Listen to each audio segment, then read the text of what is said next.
So by now we've all seen Mehdi Hasan's Jubilee video where he goes up against 20 so-called far-right conservatives on a number of issues from immigration to whatever. And the reaction and the fallout of it has been absolutely nuts. I've watched a ton of videos about this now. I'm sure you have too. People really calling for Jubilee to be cancelled, and people just giving a commentary about the state of the world and everyone's political views and polarization and whatnot.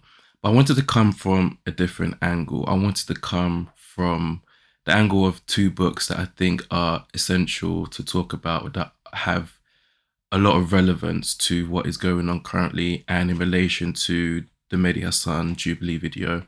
But before I get into that, don't forget to like and subscribe. And guys, also click on the Patreon, support the channel.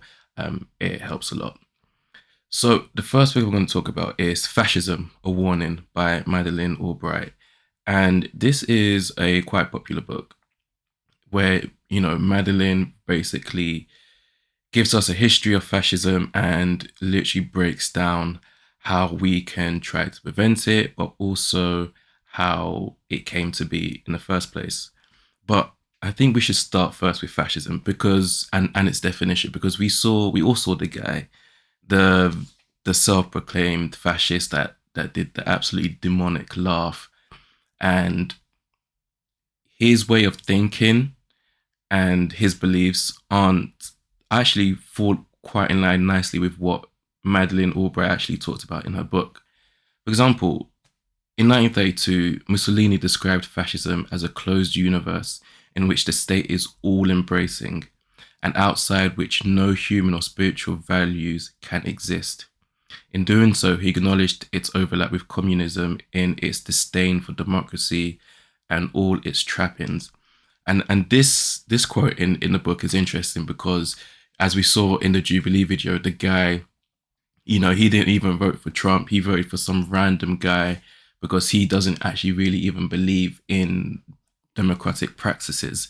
He wants one last democratic hurrah in terms of voting for the actual fascist, the actual leader, and then that's about it. Then after that, it's closed, and kind of like that Bugs Bunny cartoon, isn't it? Like that's all, folks. And then after that, you know, to each their own based on the whims of whoever will be leading in this fascist dystopia that the guy has going on in his head. So it's with these kind of things, and this is why I read so many books and a wide range of books, because I like that once I see it outside and I'm like, okay, this is literally the book sort of act as a playbook in a way to how things are gonna go, how history is gonna repeat itself, and it always sort of predicts accurately what's going to happen and how people are going to feel a certain way about things.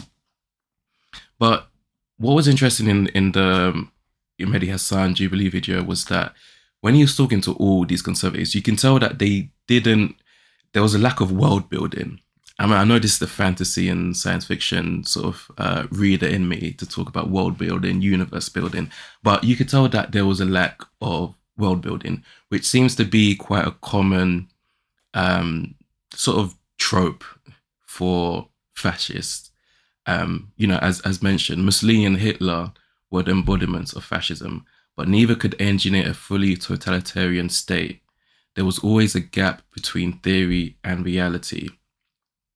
And we saw that gap of theory and reality during these, quote unquote debates, where no matter what color, as well, we'll get onto the race of people and ethnicities. No matter what ethnicity they were, their worldview, their ignorance, and also their naivety was on full display. There's a crazy gap between what they want to happen and what could actually happen, and what is currently happening that they're complaining about, and what is actually going on in reality, especially when it came to immigration and those type of things. And it's crazy seeing people just go around in circles. And Mehdi Hassan was just like, there's just so many clips, there's so many shorts. You've seen all of them by now. Just of I won't insert any of them here just because any copyright business, but we saw all of it. It was just absolutely crazy. So, but speaking of ethnicity, we saw a few you know Asian people, European people that or of European and Asian descent, and one actually straight the Iranian guy that came on, and it was just, it's always weird when we get those kind of people. I I never know what to make of them personally myself. Just you could just see how lost they are, and I won't lie, I'm not in politically. I know these people are just nuts, and they believe in the complete opposite of what I believe in and what most people believe in and what is the normal boundaries of society. And we'll get into normal boundaries of society in a minute. But I do think that for true allyship, there has to be an element of forgiveness. And I think we actually do need a framework for how we actually extend a hand to some people while still acknowledging that, hey, this that you're currently believing isn't it. Um, Not only because it's the right thing to do, but we all know the famous adage, the enemy of my enemy is my friend. And when I saw this quote in Fascism, it really just absolutely spoke to me. During the Second World War, thousands of militant Hindus found their way to Germany, where the Nazis organized them into a legion to fight British forces on the subcontinent.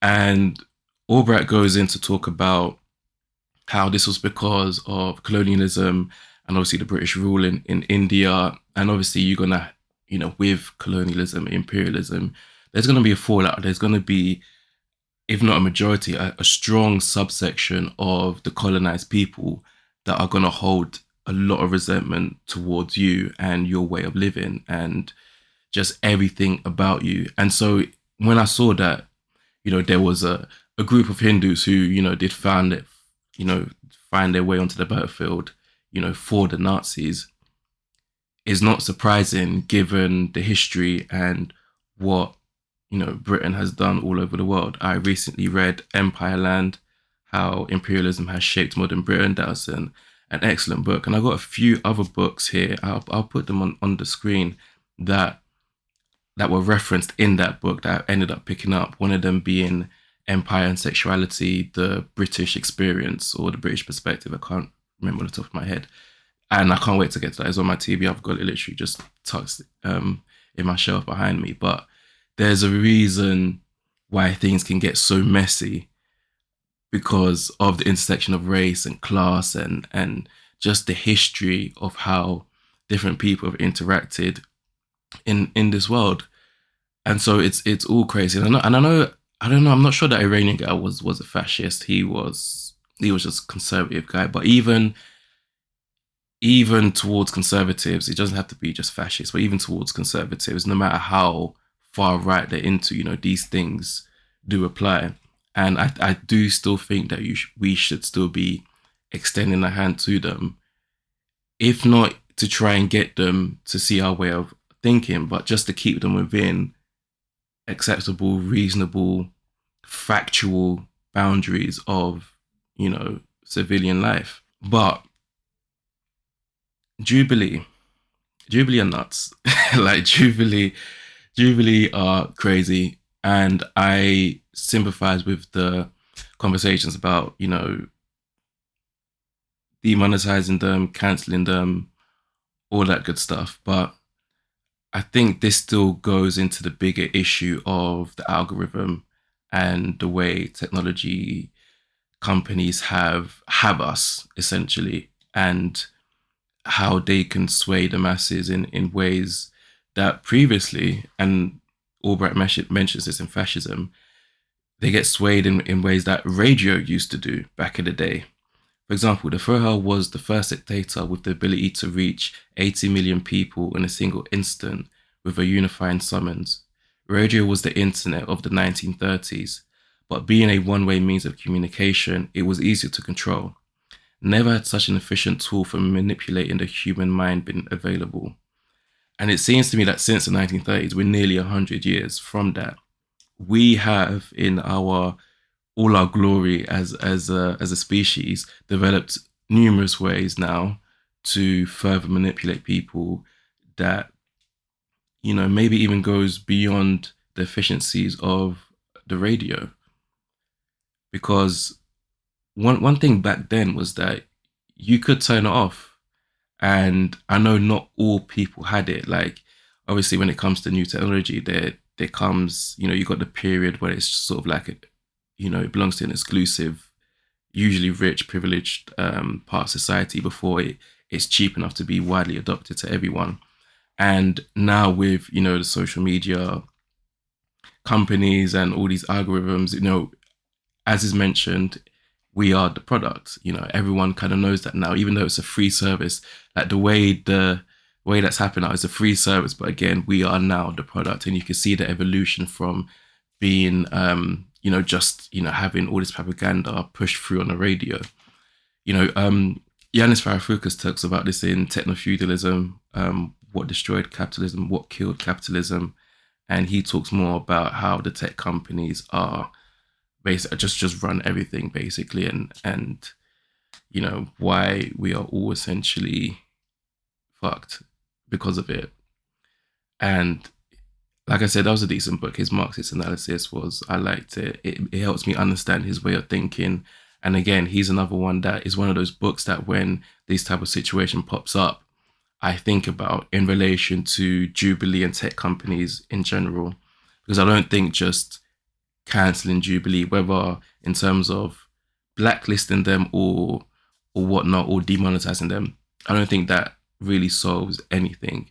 Because as we've seen, and this is mostly for people who consume like the dating content and relationships and you got those kind of creators, everyone's kind of taken that Jubilee slash cut um, format of the blank white space in a studio wherever, and have people come up, swipe this, swipe there, rank this, rate that, kiss this person, kiss that person, date this person, date this person.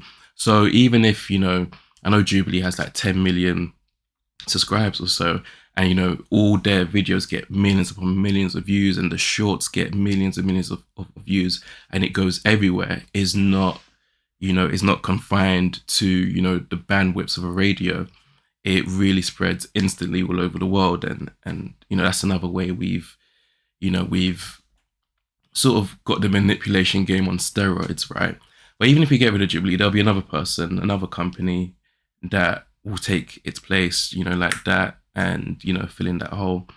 And maybe this next person isn't like the CEO of Jubilee, where it's all about this empathy and you've got all of that good stuff. What's so crazy about that guy and his ethos, regarding empathy, is that the execution just screams of just dollar bills. Like, literally, that's what it screams of. And Wu-Tang said it. Cash was everything around me. So it's no big surprise, but it's just so fake. You can see through it. He's all talk about this empathy business, but you can tell that's not what's going on here at all. So yeah, that's nuts. The second book, and I read this earlier this year. Fascism I read several years ago, but this one I read earlier this year. How Democracies Die: What History Reveals About Our Future, by Stephen Levitsky and Daniel Ziblatt. And this was another one that focused heavily on Trump and his ascension, and how he's essentially just taken over, and how that actually came to pass. And I think I've mentioned in this video about bringing people into the, reasonable, factual, normal boundaries of society. And these guys talk about it in this book. Norms are the soft guardrails of democracy. As they break down, the zone of acceptable political behavior expands, giving rise to discourse and action that could imperil democracy. And again, this all relates back to, Jubilee and who they're platforming, the vetting process. Mehdi Hasan did say that he was essentially hoodwinked, that they didn't tell him that he was going to be debating fascists. And, the internet did what the internet does, investigated everyone on that, everyone in that circle, all 20 of them. And the guy who laughed about being in a fascist apparently lost his job, but then he's making thousands in some sort of GoFundMe campaign, which is just absolutely crazy. But I agree with people's anger regarding the norms being expanded to encompass everyone that has an absolutely just demonic idea of how the world should go. Like, we've seen fascism, we've seen how it goes, we've seen that, it's a blacklisted way of thinking, essentially, and for good reason. The damage it can do is nuts. There are people still living today who can tell you about how they had to live, who can tell you about how their fathers had to live and their mothers and whatnot. And we're not learning lessons now. And it's kind of like, we've seen it. We obviously, like Israel and Palestine, and even in the UK and the US, just certain things that are being done over the past several years that seem to be going against international law, and especially international law that was written in the 20th century, post World War One and World War Two. Stuff that was meant to, genocides and stuff regarding asylum seekers and whatnot.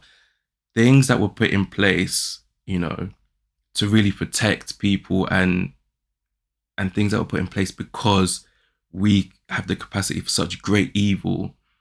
Those are just being discarded. Now we're well into the 21st century now, and everyone thinks that they can do whatever they like. And what's even more disgusting is that, especially if, I'm coming from a British perspective, a lot of, if I remember correctly, and forgive me if I'm wrong, but I could swear that a lot of the international law regarding that is actually British law, and like the British had, such a strong hand in writing those laws, because, well, because for a multitude of reasons, right?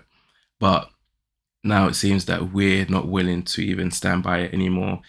There's talk in Britain with the Conservative Party, um, about them just blatantly ignoring it, especially regarding immigration and asylum seekers and all that good stuff. And it's nuts. And it seems like, I don't know, I don't have the stats to back this up, but it seems like especially a lot of the developed countries, like the Britain and America, that actually had quite a lot of stake in constructing and writing these international laws and just the international way of being post, World War One and World War Two. That now we seems to be the ones that are violating them the most, which seems to be quite nuts, because if we as a people that have a lot more military might, financial might in compared to other people, other countries around the globe, if we're not willing to follow it, then who should?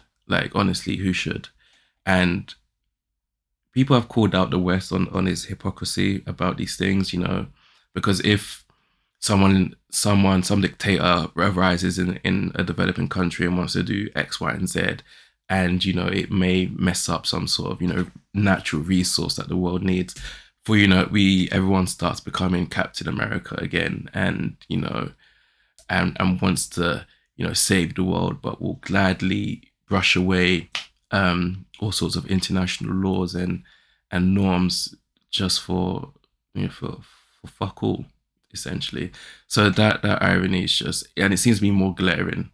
When a lot of African people and African leaders and Arab leaders and people have called this out, mainly because due to the reminiscence of colonialism and whatnot, they've been screaming that for centuries now at this point.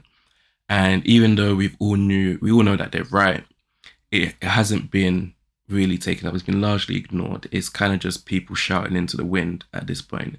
But now it seems to be that there's a lot more blatant violations going on, especially by Britain, especially by America, and a lot of intent to blatantly disregard, these rules, that